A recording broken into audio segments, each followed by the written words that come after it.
Welcome to the Deep Dive. Today we're diving into, well, more than just a city. Think of it like a living document, layers upon layers. Ancient myths, emperors, a modern heartbeat, all on one page. We're talking about Lahore. You often hear it called the beating heart of Pakistan. That's a pretty good description, yeah. So our goal here, our mission for this deep dive, isn't just a travel guide. We want to dig into the sources we've looked at, pull out the really key stuff, give you that shortcut to, really getting this complex, fascinating place. Absolutely. There's a lot to unpack. We'll touch on the deep history, its energy today, those must-see spots, and oh yeah, the food. Definitely the food. Can't talk Lahore without talking food. It makes you think, doesn't it? Yeah. How can a place be so ancient and yet so current? Okay, so starting right at the beginning, you almost have to with Lahore. These ancient origins are quite intriguing. There's the legend, right? Founded by Lavadav, son of the Hindu god Rama. That's where Labapura supposedly comes from. That's the story you hear, yeah. It gives it that almost mythical depth from the start. And then, historically speaking, we see it pop up with the Ghaznavid Empire, 11th century. Right, 11th century, and it becomes a capital under Mahmud of Ghazni. That's a significant early anchor point. But is there more to that early period than just names and dates? What really set the stage? Well, I think it's about laying the foundation. It wasn't just about being on the map, it was setting the stage for what people call its golden era. Ah, the Mughals. Exactly, the Mughals. Yeah. 16th, 17th centuries, that's when Lahore truly flourishes. You've got emperors like Akbar, Jahangir, Shah Jahan. E-games. Huge names. And they weren't just conquering, they were building. They poured resources into the city. Those incredible forts, the mosques, the gardens, the palaces that still dominate the landscape. That's their legacy. Their vision was sort of this fusion. Imperial power, yes, Yeah. but also beauty, spirituality. They blended Persian styles with the local traditions. You can still feel that aesthetic today. And after the Mughals, things shifted again, didn't they? They did. You had the Sikh Empire under Maharaja Ranjit Singh, which was another distinct period, and then, of course, British colonial rule. Right. But maybe, one of its most defining moments in the larger story came much later. 1947. Partition. A huge turning point. Massive. Lahore didn't just end up in Pakistan. It was right there on the front line of the freedom struggle. It completely reshaped the city, its people, its very identity. Yeah. And those echoes, they're not just history textbook stuff. Yeah. You feel it in the city's resilience, maybe its art, the way it keeps redefining itself. So that history, that incredible depth, how does that translate to Lahore now? Because it's not just a historical site. Not at all. It's massive. Second biggest city in Pakistan, what, top 30 globally? That's right. And the population estimate for 2025 is well over 14 million. Wow, 14 million. How does a city that big with that much history hold on to its unique character? Doesn't it just get swallowed by, sheer size and modernity? That's the million-dollar question, isn't it? Yeah. And somehow Lahore manages it. It's dynamic. It's the capital of Punjab, for starters. So it's a major economic engine, a cultural center, an education hub, crucial for the whole country. Okay. Think about it. It's got some of Pakistan's top universities, driving innovation. Yep. Major businesses are headquartered there. And then you have those historical landmarks constantly pulling people back to its roots. So the old and new aren't separate, they're intertwined. Very much so. Sometimes in really surprising ways. You mentioned the landmarks. Let's go there. It sounds like a visual feast. If we were doing a virtual tour right now, where's the absolute first stop? Oh, visually. You've got to start with the Badshahi Mosque. Wow. 1673. It's just breathtaking. Yeah. One of the largest, most iconic mosques anywhere. Pure Mughal grandeur. Okay, that's Shahi Mosque, got it. And literally right next door is the Lahore Fort, Lahore Kila. That's the UNESCO World Heritage Site. It's not just one building. It's a whole complex. Palaces, gardens, mosques within its walls. Wow. Layers upon layers of history. Then, maybe shift focus a bit, Minar-e-Pakistan, that tall monument. That's where the Pakistan Resolution was passed in 1940. Hugely symbolic for the nation's founding. Right, the birthplace symbol. Exactly. And for sheer beauty, you need to see the Shalimar Gardens, another Mughal masterpiece. Fountains, terraces, all that greenery. It's like stepping into another world. It sounds incredible, but is it all grand monuments? What about, like, the living city? Oh, absolutely. The monuments are the anchors, but the life is in between. You have to walk through the walled city. The old part. Yeah, the ancient core. Yeah. Go through one of the old gates, like Delhi Gate. Wander those narrow bazaars. It feels like stepping back centuries. Every corner has a story. I can almost picture that. And for something totally different, quite unique, is the Wagah border ceremony. Ah, the flag lowering. Yeah, between India and Pakistan. It's this daily spectacle full of energy, patriotism. It's quite something to witness. Yeah. Very electrifying is a good word for it. Adds another dimension. Definitely. And, for a quieter moment, there's the Lahore Museum. It's got artifacts from the Indus Valley civilization right up to modern times. Gives you that long perspective. Or if you just need some green space, Jelani Park, Racecourse Parks are big, lovely parks right in the city.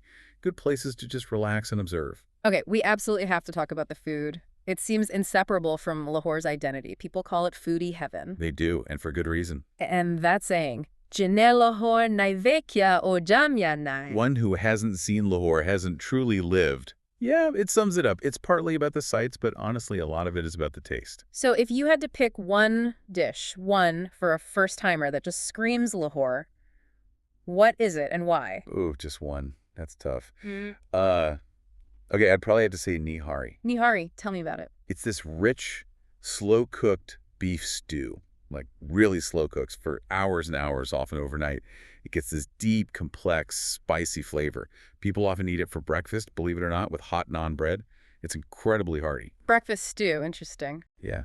Then you've got things like halim, this thick, creamy mix of wheat, barley, meat, lentils, real comfort food.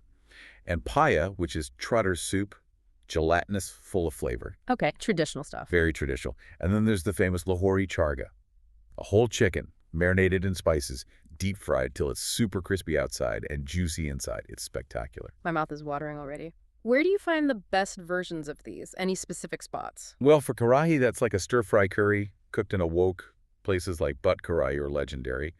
Or Bashir Darul Mahi for fish. They're institutions. Right. For street food snacks, you have to try gal gappe. Those are crispy little shells filled with potatoes, chickpeas, tangy water, and dahi balay lentil fritters and yogurt with spices. Liberty Market is a good place to find those. Golgappe, dahi balay. Got it. And to drink, especially when it's hot, you need lassi, that thick, creamy yogurt drink. So refreshing. Yes. And just the general vibe. You want to experience the street food scenes. Head to Golamandi or Lakshmi Chowk or the Anarkali Bazaar at night. The smells, the sounds, the energy.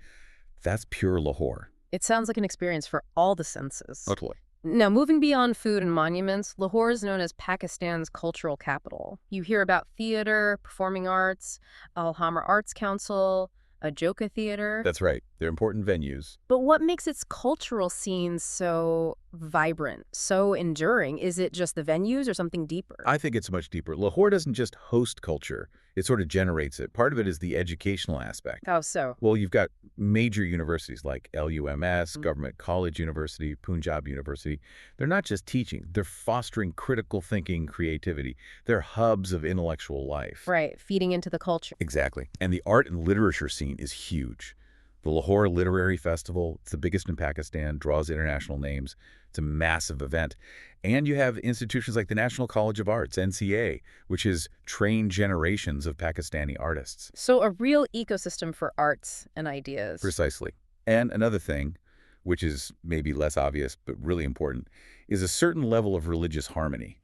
You find mosques, temples, churches, gurdwaras all coexisting. That must add a unique layer. It really does. You often see people participating in each other's festivals. It creates this richer, more tolerant cultural fabric, I think. Okay, and for visitors or even locals, what about shopping? Taking a piece of this culture or just daily life home. You mentioned bazaars, but there's modern stuff too. Oh yeah, it covers the whole spectrum.